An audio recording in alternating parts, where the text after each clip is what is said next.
Sikreto po ang araw nito ay sa matagumpayan dahil ikaw, Panginoon, ang siyang nagbibigay namin ng lakas ay talino, ng lakas ng loob, Panginoon, ikaw ang nagbibigay ng sagana at provision para sa bawat isa. Maraming salamat, Panginoon.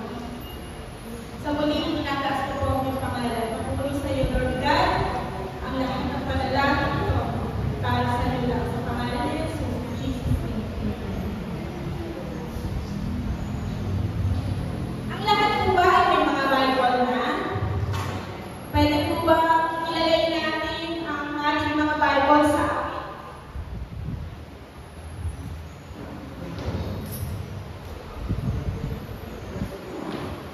Atin po basahin ang Psalm 51, 119. Sa Tagalog po ay awit po. Pero bago po natin yan basahin, i-share ko lang din po sa inyo na ang title po ng ating pag-uusapan ngayon ay Empty your hearts to be filled with God.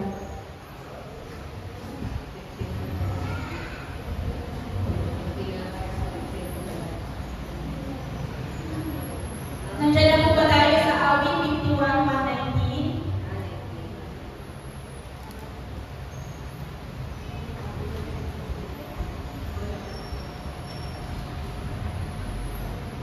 Kapag po natagpuan nyo na sa i-amen po, para po sabay-sabay po tayo magbasa.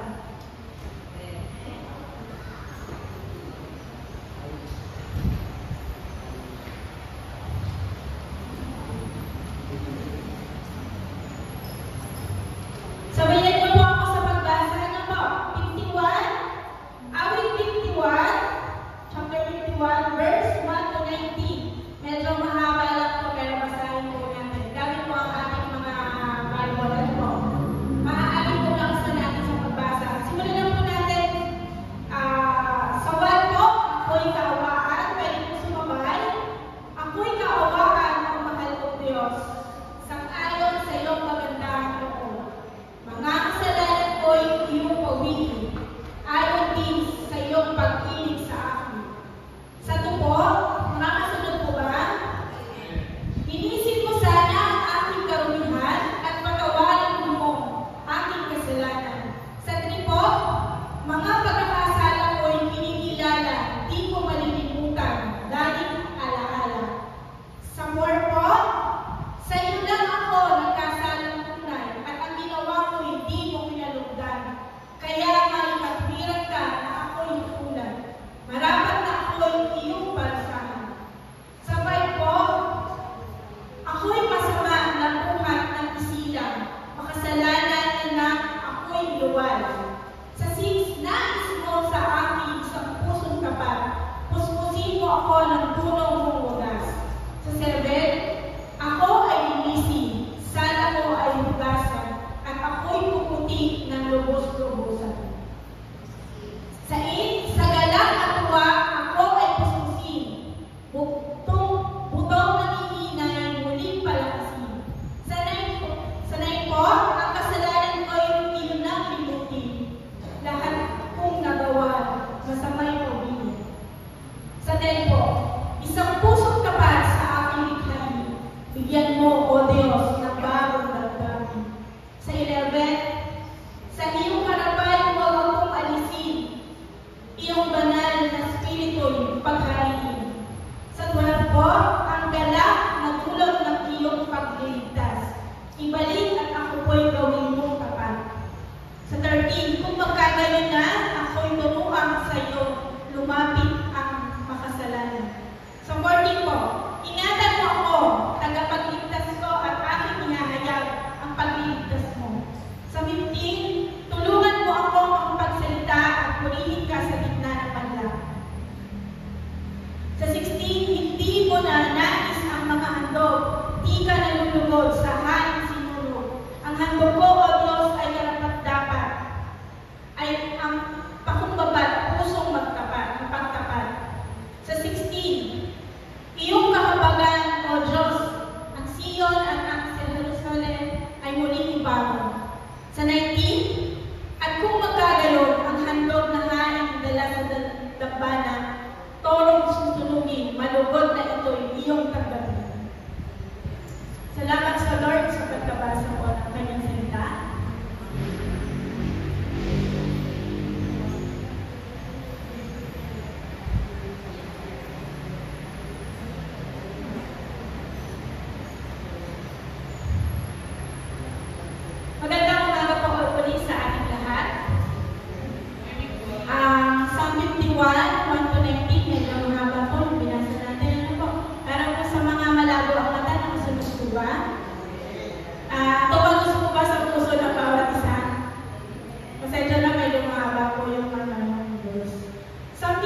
nagustuhan ni David. Tapos po ay si Bathsheba po ay may asawa. Pero dahil sa si David ay hari at si Bathsheba naman po ay isang karaniwang babae, kumbaga mas nanaig yung kapangyarihan ni David na makuha yung babae na gusto niya dahil nasa posisyon siya. Pero ang asawa niya po ay isang soldier na nasa labanan lagi. Dahil nga po nagkagusto si David kay Bathsheba, ay ito po yung naging dahilan upang magkaroon po ng isang pagkakasala sa David. Ang nangyari po na dahil ang gusto niya mangyari ay mapasahan niya si Bathsheba, or dahil gusto ni David mapagtakpan yung kasalanan niya na may nangyari sa kanila ni Bathsheba bago dumating man yung soldier na asawa. Upang mapagtakpan niya ay dumating sa point na kailangan niya ipahin sa kalaban si Uriah. Ito po yung asawa ni Bathsheba. Para syempre ano bang nangyayari pag inilagay sa unahan ng digmaan, sa unahan ng labanan. Syempre, ang possibility nun, matay mo. Dahil sa ganong intention po ay napuno ng pagkakasala ang buhay ni David. Bagaman mahal po niya si Bathsheba, yun ang gusto niya mangyari na sila ay magkasama. Pero mas nakita yung bitterness ng kagawanan yun, yung pagkakasala niya. At ito po ay dumating sa punto po na si Propeta Nathan ang siya pong nagpa-realize kay David na mali ang kanyang ginawa. Hanggang sa si David po ay na-realize niya yung mga pagkakamaling nagawa niya at humingi siya ng tawad sa Panginoon.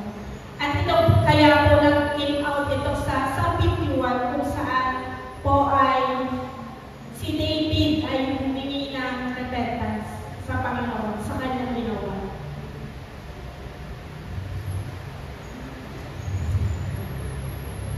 Kung amin pong mas ninilay-nilayin po salitang repentance. Ano po ba ang next slide please? Ayon po dito sa aking slide, ang Psalm 51, one of the most profound prayers of repentance in the Bible. Tulad po na binanggit ko kanina, ang Psalm 51 po ay nag-focus or tumatalakay sa isang profound prayer. Kapag po ba sinabi natin profound, ano po yun? Ang ibig sabihin po ng profound ay profound prayers, ito po ay something na may impact, something na may importansya. Ano po? When it comes to repentance po, pagdating po sa buhay ni David, ang nagawa niyang kasalanan at ang nagawa niyang pagkakamali during the time na nagkagusto siya kay Bathsheba, ito po yung naging malaking impact sa buhay niya para mag-turn to God siya at humingi ng repentance. Another meaning of Psalm 51 resolves around genuine repentance, God's mercy, and spiritual renewal. Pag sinabi mong repentance ay hindi lang naman po tayo para mag-turn away dun sa ating ginawang mga pagkakamali. When we ask for repentance, of course, we will ask for God's mercy.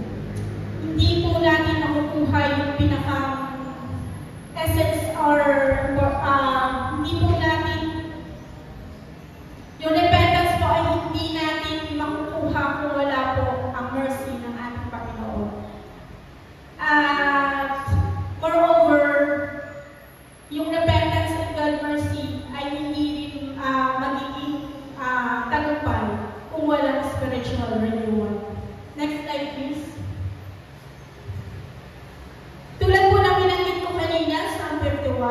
David's heartfelt prayer for forgiveness. It expresses his sorrow, plea to God's mercy, and desire for spiritual renewal. Tulad po ng nabanggit ko kanina, ito po yung naging saloobin ni David, yung kanya pong sinulat ang Psalm 51. Next please. Psalm 51. Para po mas lalo natin maintindihan yung konteksto. Ano po? Let's have some equation.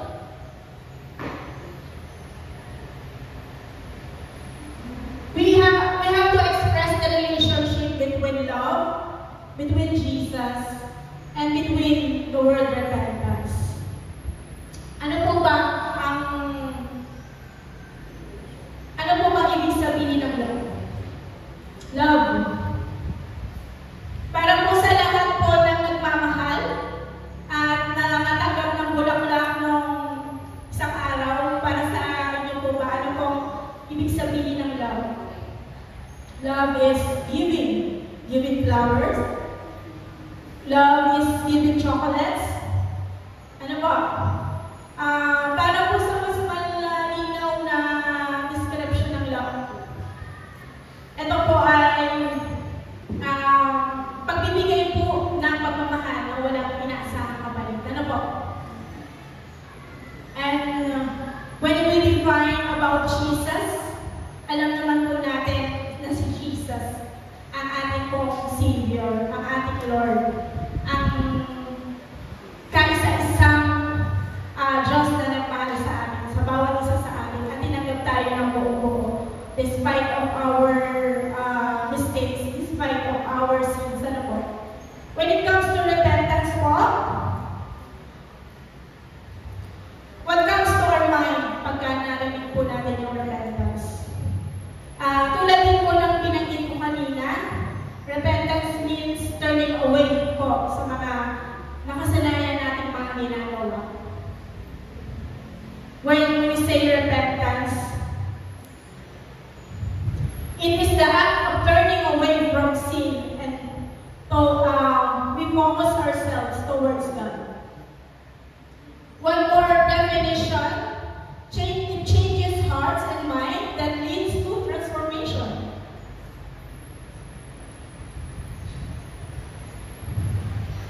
Ang sabi ko sa Acts 3:19,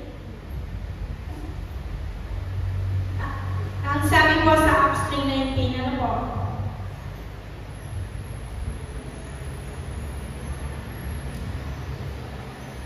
Sorry po, hindi ko makita. Ang sabi ko sa Acts 3:19, repent then and turn to God so that your sins may be wiped out, that times of refreshing may come from the Lord. Amen po ba? Repentance means act of turning away from sin and towards God. Ibig sabihin po, tayo po ay lalayo na, or tayo po, iwawaksina natin yung ating mga dating gawa, dating ginagawa, na hindi nakabubuti at hindi nakakalugod sa Panginoon. At ang magiging focus po ng ating buhay ay ang mabigyan, mag-glorify si Lord, lalo po sa araw-araw ng ating buhay.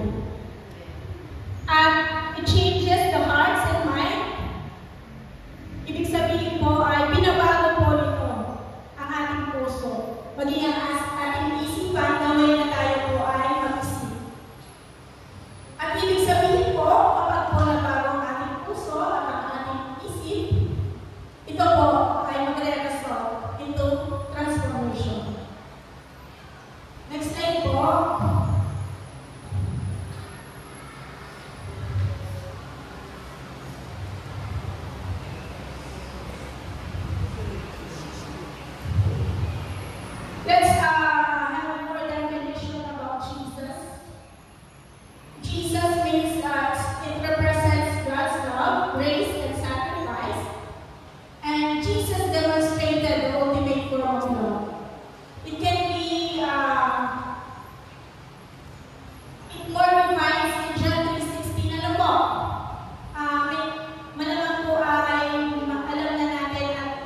that it focuses on repentance.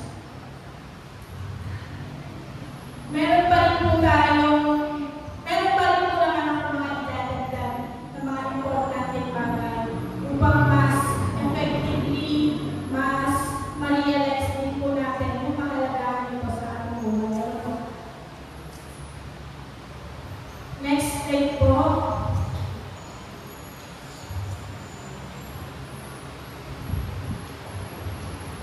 Ngayon po na nabigyan po natin ang pakahulugan ng words na repentance, na realize din po natin kung ano yung mga bagay-bagay na kakita nito. Ano po? But before po natin tuloy maintindihan ng repentance, let us say na malaki po yung ginagampanan ng puso po natin pagdating po sa mga bagay ito. Unang-una, ang puso po natin ang siyang nagmamahal. Ano po? Ang puso po natin ang siyang una nating lilinisin pagdating sa time na kinailangan natin ng repentance. Unang-una po ay kailangan natin maintindihan kung ano po yung lagay ng ating puso. Bago po natin masupungan ang tunay na repentance ng Panginoon sa pagkakataon ito, may mga paraan po upang anuman yung mga dala-dala ng puso natin ngayon ay mai-unload po natin. Dapat po ulit, kamusta po ang puso natin ngayon? Hindi lang po dahil ngayon po ay buwan ng mga puso, kundi araw-araw naman po ay sa puso po natin yung pinagmumulan ng araw-araw din natin activities, yung desire ng puso ng bawat isa. Kaya tayo ay gumigising din sa umaga at nagkakaroon ng purpose sa ating buhay dahil ito po yung inuudyok ng puso ng bawat isa sa atin. At dahil ang puso natin ay nagpapalag ng pagmamahal ng ating Panginoon, mas lalo po natin nararamdaman yung ating pong kasindahan sa bawat umaga na ating pag-isip ay lagi tayo may bagong gagawin at bagong pag-asa. Ano po? I have here some points para po maintindihan natin, or there are ways para i-empty natin ang heart natin. Ano po? Let's i-base po natin po kung paano si David ay i-empty niya yung heart niya para magkaroon niya yung tunay na repentance. Next slide. Ang unang-una pong ginawa ni David, ano po? Sabi dito sa point number 1, acknowledgement of sin, personal condition of sin. David openly confesses his wrongdoing, showing deep sorrow for his sin. Ito po ay matatagpuan sa verse 3 and 4. Babasahin po ulit natin. Ang sabi po dito sa Psalm 51, verse 3 and 4. Mga pagkakasala ko'y kinikilala, di ko malilimutan, laging alaala. Sa buwan po, para sa iyo lang ako nagkasalang tunay, at ang ginawa ko'y di mo kinalugdan. Kaya may katuwiran ka na ako'y hakulan, malapat na ako'y iyong parusahan.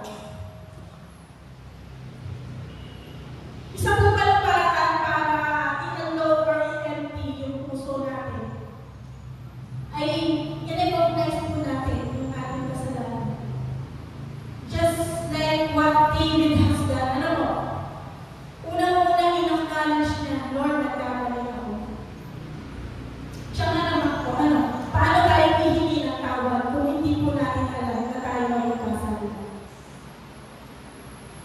But with the grace of God, with the wisdom from God, maintindihan po natin at ma-acknowledge po natin na tayo po ay nagkamali. At tayo po ay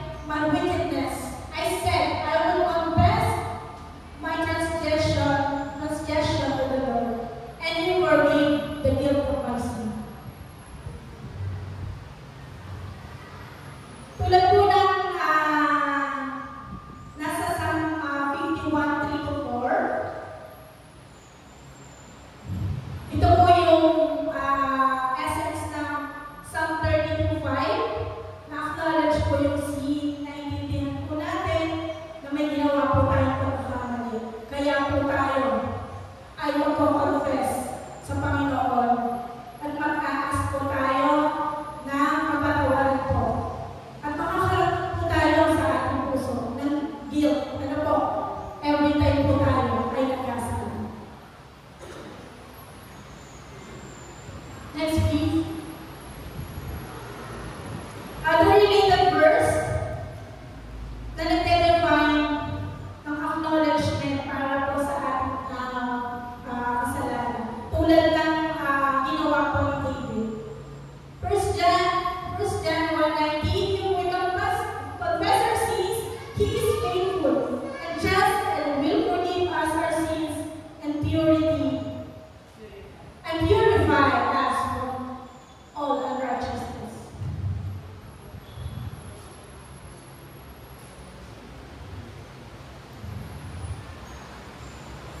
Again, ito po ay isang related verse from point number 1, which shows the acknowledgement of sins. Ano po? Every time we realize na tayo po ay nagawa ng kasalanan, ang Diyos po ay faithful at just, at He is willing to forgive our sins. At siya po, pinupurify po niya yung ating mga puso mula doon sa unrighteousness na ating pong nagawa against the Lord, against po sa mga tao na ating nagawa ng kasalanan. Next slide, please. Ways to empty our heart. This is the second point. Number 2, ask for God's mercy and forgiveness. David appeals to God's steadfast love and abundant mercy to cleanse him.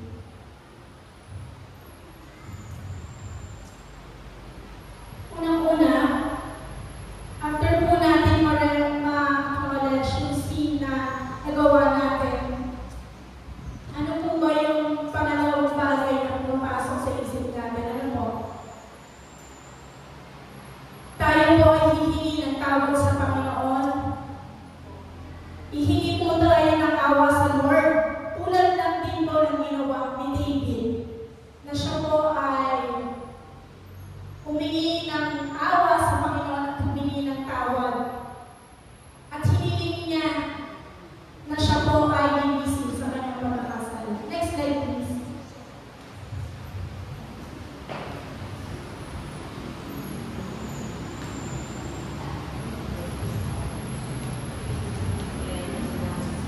Tulad po ng binanggit ko kanina, na second point is ask for God's mercy and forgiveness. David appeals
Pero hindi ko po maintindihan kung bakit po sa sarili ko. Hindi po talaga ako makagawa ng draft o hindi ko matapos-tapos hanggat hindi siya kinabukasan pa mangyayari. Kumbaga ano po, lagi, parang mas gumagana po yung isip ko pag marami. Ang hirap po. Kasi ilang araw from Friday hanggang Saturday, nasa higaan lang po ako para po ako magkakasakay na hindi ko alam. Hindi po ako talaga makagawa ng makapag-open ng laptop para gumawa. Yung time na yun ay yung laptop ginagamit ng anak ko. So hindi ko kailangan. Sabi ko, ano ba itong sali-sali na ginagawa ng kaawat para hindi ako makagawa at hindi ko matapos yung reward ko ngayon. Tapos dumating pa yung time na nagkakaroon kami ng hindi pagkakasundo ng asawa ko. Medyo laging malakas ang impact nun sa puso ko pagka ganun eh. Sabi ko, Lord, ano ba ito sabi na lang? Hirap ako. Pero sa pagkakataon ito mas malaiintindihan ko at mas na-realize ko na mas malakas talaga ang power ng Lord. Kasi tumising ako, ginising ako kanina umaga. Nire-remind na ako, sabi ko, ayusin ko yung PowerPoint ko. Tagdagan mo yung ganito. Madaling araw, gumising ako.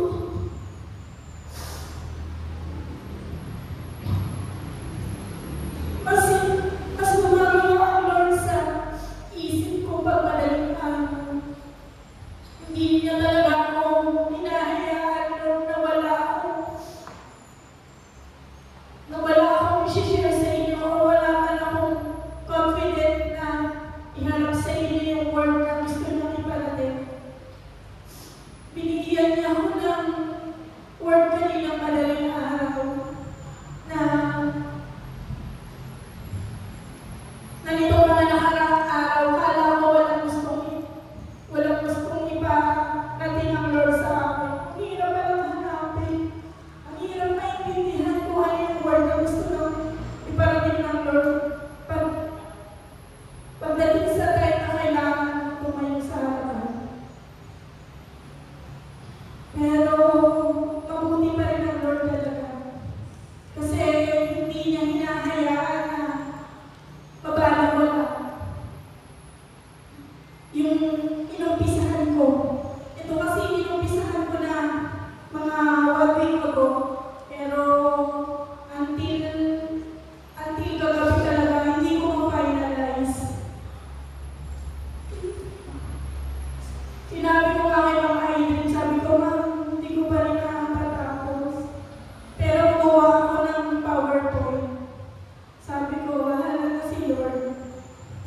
Pagtayo ko sa unahan. Pero that time, hindi pa talaga final yun. At hindi ko pa alam yung talagang gustong iparating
mo, O Diyos, ng bagong damdamin. Bagong damdamin. Dahil po nga ako pinagdaan sa anxiety, word anxiety ano. Itong mga nakarang araw. Pero dahil sa umagang ito, nandito po ako. Nagkaroon po ako ng bagong damdamin. Bagong pag-asa. Hindi man po natin madaliwala ng anxiety po yung nararanasan natin. Pagdating po sa mga nanay, hindi pwede yung anxiety yan po. Tama po ba? Pagdating po sa mga nanay, hindi pwede yung sabihin mo, may hormonal imbalance ka, may anxiety ka, may depression ka. Kapag nagsabi ang anak mo, Ma, anong ulam? Makapatay mo na sa higaan eh, no? Kasi kailangan mong alisin yung mga nararamdaman mo sa katawan mo. Kailangan mong alisin yung katamaran, yung paghihina, o yung mga dinadamdam. Kapag sinabi ng anak mo naman, gutom na ako. Tayo mga nanay, no choice tayo, kundi tayo babangon, bibili na mamamalengke, magluluto. Ito po isang manifestation na po na ang Panginoon ay laging pinibigyan tayo ng mga bagong damdamin. Na hindi po tayo pwede tumambay lang doon sa situation na mayroon tayo. Yes, madalas napapagod tayo. Yes, madalas po nade-disappoint tayo sa mga nangyayari sa atin. May mga question na remain unanswered. Pero dahil si Lord ang nagbibigay sa atin ng bagong damdamin, ng panibagong lakas, panibagong pag-asa, ay hindi tayo pwede tumambay doon sa ating mga nararanasan na anxiety na yan, na tinatamad ako ngayon, may menstruation ako ngayon, medyo nakakatamad talagang kumilos. Sa mga babae, nakaka-relate po ba? May mga tayo talagang gano'n. Lalo na doon sa mga age na 14 to 16, yung nag-encounter na ng perimenopausal. Relate po ba kayo? Kasi pwede natin i-associate sa age natin yung mga nararanasan natin. Pero pag tumawag na yung ating mga anak at kailangan na nila ng ating tulong when it comes to sa mga gawaing bahay na nawawala po yung mga sinasabi nating symptoms na nararanasan ng bawat isa. And it's a sign of bagong damdamin.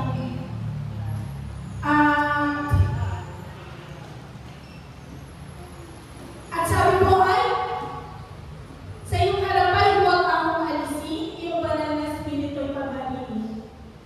Opo, tama po yan. When we ask for God's presence, when we ask for God's strength, ano po? Ito po yung maghahali sa atin.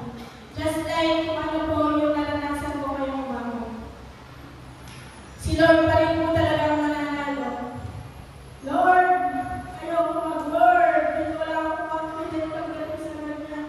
Lord, wala naman po ako i-share na word eh. Lord, masakit po ang likod ko para po akong lalagatin. Ayan po yung mga dahilan ko sa isip ko. Pero dahil, ang sabi ko, ang iyong banal na spirito ang paghalin. Si Lord pa rin po ang nanalo. Ngayong bago. Ano po? Siguro isang struggle pa rin yan para sa bawat isa sa atin. Ano po? Na every morning, every Sunday morning, we are meant na magstay na lang sa bahay at matulog. Pero, ano nangyayari po? Nananalo ang Lord. Si Lord pa rin po nagawa din kami sa atin. Dahil nandito po kayo. Ano po? Palakpak po sa Lord. Nagkakaroon po tayo dito sa mga po. Next step, July. For some related verses, let us read po from Romans 12:2. Ang sabi po dito, do not conform to the pattern of this world, but be transformed by the renewing of your mind. Then you will be able to test and approve that God's will is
mga nararanasan natin paghihina, nararanasan natin kapaguran, nararanasan natin ang katamaran sa ating mga katawan.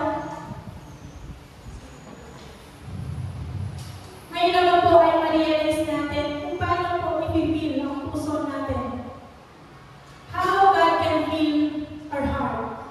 Since empty na po yung puso natin, na-acknowledge na po yung sin, nakapag-beg na po tayo ng mercy sa Panginoon para mapatawad ang ating mga kasalanan. At nakapag-ask na rin po tayo ng transformation sa Lord. Now it is time. Since our heart was empty by those burdens, now it's our time to fill our hearts naman po. Let God fill our hearts. Hindi naman po natin kayang punuin ang isang bagay na alam natin punuin or may laman na ng something else. Ano po? Na maybe this time we can allow God to fill our hearts. Next slide please, Peter. Paano nga po ba yung paraan? Paano po tayo? Paano po natin mahahayaan ng Panginoon i-refill yung heart natin? There is restoration and service. He as per David po, he desires to restore so he can teach others and praise God. It is written in verses 30 to 50. Sabi po doon, kung magkagayon na, aking tuturuan sa iyong lumapit ang mga kasalanan. Ingatan mo ako, tagapagligtas ko, ang aking ihahayag ang pagliligtas mo. Tulungan mo ako makapagsalita at purihin ka sa gitna ng lahat. Yes. How can God fill our hearts? Ito po. Nagsasalita na nga po ako. Ang sabi mo sa verse 30 to 50, ang sabi po ay, ihahayag ang pagliligtas mo, Lord. I testify. Te-testify po natin kung ano man po yung ginawa ng Panginoon sa atin. Maging ito man po ay sa maliit na bagay, sa malaking bagay, maging sa mga bagay po na hindi natin kumbaga hindi natin na-recognize na ito po yung pagpapala. Minsan po kasi gano'n. Minsan pinabless na po tayo ng Lord pero hindi po natin na-recognize na ito po yung pagpapala. Lord, bakit gano'n? Ako po na may nag-a-assure pag-sabi. Ako naman po ay naglilingkod sa iyo, Lord. Nag-offer naman po ako ng text and offering. Pero Lord, bakit po kayo nahihirapan magawa ng word at nahihirapan po akong tumayo sa harapan? Ito po yung question ko ng mga nakarang arawan po. Pero dahil sa pinago po ng Lord at sinagot po yung aking mga questions, and now I will testify.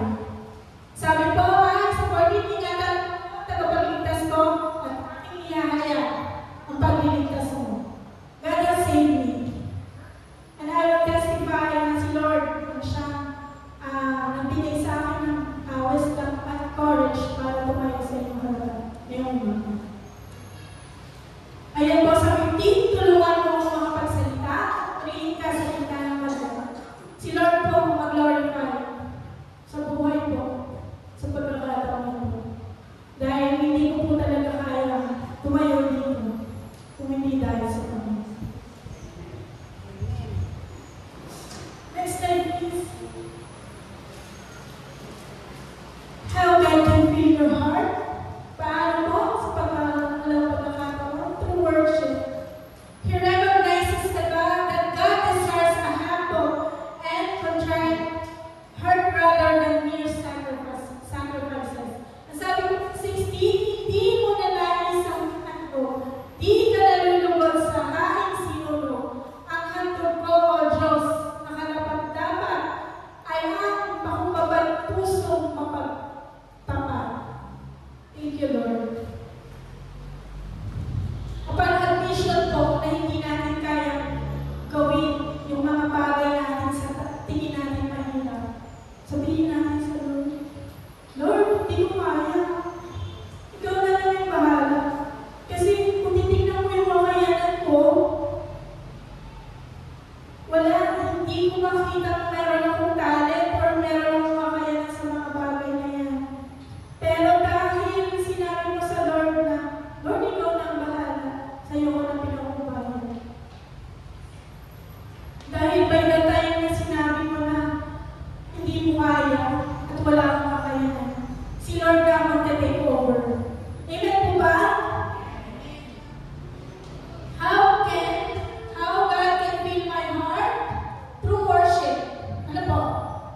mas makabubuti sa atin.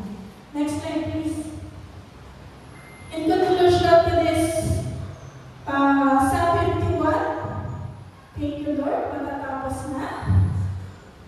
Psalm 51 teaches that true repentance is more than just feeling sorry for sins.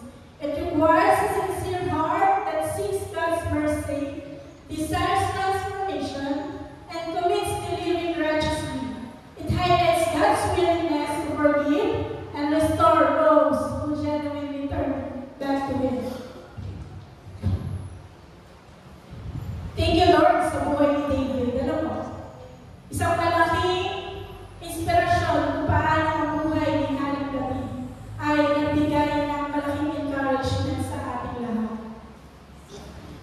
Although alam natin hari siya, no, may lang siyang kapangyarihan para i-handle ang isang malaking kaharian. Pero dumating ang time na siya po ay nagkaroon ng pagkakasala. Pero sa pagkakasala yun, ay in-acknowledge niya, tinanggap niya, at nalaman niya sa sarili niya may pagkakasala siya. Yung admission sa pagkakasala, isang mahirap na bagay po yan para sa atin. Ano po? Mahirap tanggapin yung pride ng kasala. Yung pride po natin, minsan po ay hindi natin maialis kahit na po tayo sa mga Kristiyano. Pero but David inadmit niya po yung kanyang mga kasalanan. At hindi lang po doon niya nagtatapos yun. He asked for God's repentance. At hindi lang po sa paghingi ng repentance magtatapos uli yun.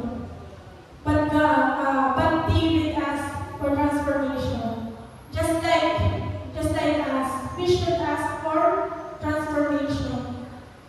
Bagaman ang ating pagkakasala hindi na po natatapos sa paghingi po ng sorry, no? We encourage everybody po for transformation po. At yung repentance na hindi na muli natin tayo bumalik doon sa mga bagay na nakagawian natin na alam natin na hindi makakalugod sa Panginoon. And let us be reminded that God is willing to forgive and restore those who genuinely turn back to Him. Sapat ang biyaya ng Panginoon. Sapat po ang biyaya ng Panginoon para po tayo patawarin sa ating mga kasalanan. All we have to do is genuinely turn back to Him. Balik lang po tayo sa Lord. Balik lang po tayo. Balik tayo ng balik sa Lord.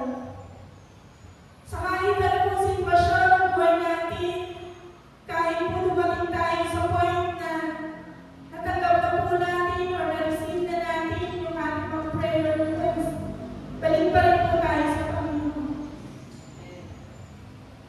Kasi wala po tayong ibang pupuntahan kundi sa Lord.